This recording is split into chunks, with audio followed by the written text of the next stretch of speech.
Hi, good morning. My positive vibe YouTube ചാനലിൻ്റെ പുതിയൊരു വീഡിയോയിലേക്ക് എല്ലാ കൂട്ടുകാർക്കും സ്വാഗതം. അപ്പോൾ ഇന്നത്തെ നമ്മുടെ ഗാർഡൻ്റെ പണി എല്ലാവർക്കും രാവിലെ ഒന്ന് വെള്ളം കൊടുത്തേക്കാമെന്ന് വിചാരിച്ചു. കുറച്ച് ദിവസമായി വെള്ളമൊക്കെ കൊടുത്തിട്ട്. അപ്പം നമ്മൾ 2-3 ദിവസം കൂടുമ്പോഴാണ് ഇപ്പോൾ വെള്ളം കൊടുക്കുന്നത് കേട്ടോ. കാരണം കാലാവസ്ഥ തണുത്ത് തുടങ്ങിയിട്ടുള്ളത് കൊണ്ട് പെട്ടെന്ന് അങ്ങ് ഈർപ്പം വലിഞ്ഞു പോകുന്നില്ല. അപ്പോൾ അതുകൊണ്ട് നോക്കിയിട്ട് മാത്രമാണ് നമ്മളിപ്പം വെള്ളം കൊടുക്കുന്നത്. അപ്പോൾ പ്രത്യേകിച്ച് നമ്മുടെ പെറ്റൂണിയ പ്ലാന്റ്സിന്. അപ്പോൾ ഇന്നത്തെ ജോലി അതാണ്. അപ്പോൾ നമുക്ക് അതിലേക്ക് പോകാം. അപ്പോൾ നമ്മൾ ആദ്യമായിട്ട് നമ്മൾ പറിച്ച് നട്ടിരിക്കുന്ന നമ്മുടെ പെറ്റൂണിയ ചെടികൾക്കൊക്കെ നമ്മളൊന്ന് വെള്ളം കൊടുക്കുന്നു.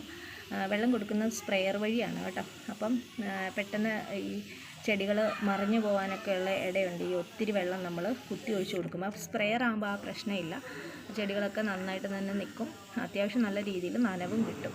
ഒരുപാട് നനവ് പെറ്റൂണിയയുടെ പ്ലാന്റ്സുകൾക്ക് വേണ്ട. അപ്പോൾ അതുകൊണ്ട് സ്പ്രെയർ ആകുമ്പോഴത്തേക്കും അത്യാവശ്യം വെള്ളം മാത്രമാണ് നമ്മൾ ഇങ്ങനെ ചെടികൾക്ക് കിട്ടത്തുള്ളൂ. അപ്പോൾ അതുകൊണ്ട് അത് നിങ്ങൾ പ്രത്യേകം ശ്രദ്ധിക്കുക. ഇത് നമ്മൾ NPK ആണ് കൊടുക്കുന്നത്. പറിച്ച് നട്ട് 2 ആഴ്ചയ്ക്ക് ശേഷം നമ്മളൊന്ന് വേര് പിടിച്ചു എന്ന് നമുക്ക് തോന്നിയാൽ നമുക്ക് NPK കൊടുത്തു തുടങ്ങാം. അങ്ങനെ ഉണ്ടെങ്കിൽ മാത്രമാണ് ചെടികൾ നല്ല രീതിയിൽ വളർന്ന് കിട്ടത്തുള്ളൂ കേട്ടോ. അപ്പോൾ NPK ആണ് ഇപ്പം നമ്മൾ ഇന്ന് ഇതിൽ കൊടുക്കുന്നത്. ഇതേപോലെ വലിപ്പമുള്ള പ്ലാന്റ്സുകൾക്ക് നമുക്ക് NPK കൊടുക്കാം കേട്ടോ. എന്നാൽ മാത്രമാണിത് നല്ല രീതിയിൽ വളർന്നു വരുള്ളൂ. ഇത് നമ്മൾ അതായത് ഈ ഒരു പ്രായം കഴിഞ്ഞ് കഴിഞ്ഞാൽ നമ്മൾ അതിൻ്റെ ടോപ്പ് കട്ട് ചെയ്ത് കൊടുക്കുക.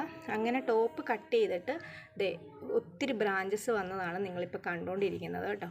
അപ്പം ഇങ്ങനെ നമ്മൾ ടോപ്പ് കട്ട് ചെയ്ത് കൊടുക്കുകയാണെങ്കിൽ ഒരുപാട് ബ്രാഞ്ച് വരും. അതുപോലെ തന്നെ അതിലൊക്കെ നിറച്ചും ഫ്ലവേഴ്സ് വരും കേട്ടോ. അപ്പോൾ ഒരു പ്ലാന്റ്, ഇപ്പോൾ ഈ ചട്ടിയിൽ ഒരു പ്ലാന്റ് തന്നെയാണ് നിൽക്കുന്നത്. അപ്പോൾ ഇതിങ്ങനെ നല്ല രീതിയിൽ ബുഷായിട്ട് വരുമ്പോഴത്തേക്കും ഒരു പ്ലാന്റ് തന്നെ ഒരു ചട്ടിയിൽ ആവശ്യമുള്ളൂ. അതേ രീതിയിൽ ഇങ്ങനെ പടർന്ന് വരും. അപ്പോൾ അതാണ് പെറ്റൂണിയയുടെ പ്രത്യേകത. അപ്പോൾ എല്ലാവരും അങ്ങനെ ചെയ്യാൻ ശ്രമിക്കുക കേട്ടോ. ഇനി ഈ ബ്രാഞ്ചസ് വീണ്ടും നമ്മൾ നുള്ളി കൊടുക്കുമ്പോൾ അത്യാവശ്യം നല്ല രീതിയിൽ ബുഷായിട്ട് പ്ലാന്റ്സ് വന്നോളും. ഇതിൽ നിന്ന് നമ്മൾ കട്ട് ചെയ്തെടുത്ത തണ്ട് നമ്മളത് കുത്തി വേറെ പിടിപ്പിച്ചേക്കണതാണ് നിങ്ങളിപ്പോൾ കാണുന്നത്. അതും പിടിച്ചിട്ടുണ്ട്. അതിൻ്റെ ടോപ്പും നമ്മൾ കട്ട് ചെയ്ത് കൊടുത്തിട്ടുണ്ട്. അതിൽ നിന്നും ഇനി ബ്രാഞ്ചസ് വന്ന് നല്ല ബുഷായിട്ട് നിൽക്കും കേട്ടോ. അപ്പോൾ അങ്ങനെയാണ് നമ്മൾ പെറ്റൂണിയ ചെടികൾ എല്ലാം നമ്മൾ അങ്ങനെ തന്നെ ചെയ്ത് കൊടുക്കണം. എന്നാൽ മാത്രമാണ് ഒരുപാട് ഫ്ലവേഴ്സുകൾ നമുക്ക് തരത്തുള്ളൂ കേട്ടോ. അപ്പോൾ ഇതൊക്കെ നമ്മൾ NPK സ്പ്രേ ചെയ്ത് കൊടുത്തിട്ടിരിക്കുന്ന ഒരവസ്ഥയാണ് നിങ്ങളിപ്പോൾ കാണുന്നത്. NPK സ്പ്രേ ചെയ്യുമ്പോൾ ഇലകളിലൊക്കെ വീഴത്തക്ക രീതിയിൽ വേണം സ്പ്രേ ചെയ്ത് കൊടുക്കാൻ കേട്ടോ.